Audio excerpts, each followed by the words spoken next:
Welcome to Average Coder Community. In this video series we're going to learn C# programming language, and in this video specifically we're gonna talk about what is C# language, what you can use it for, and so on. So C# is object-oriented language of high-level programming. You can use it to make different console applications or creating games and so on. C# is pretty easy language to learn, so it's great for beginners, specifically if you don't have any practice at all in programming.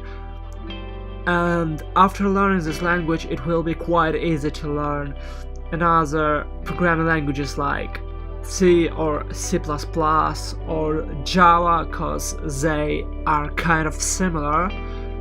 I don't even know what to say else. I think that I added all that we need for now, so yeah.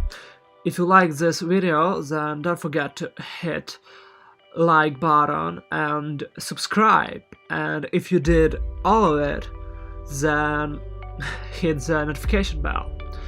See you later and bye.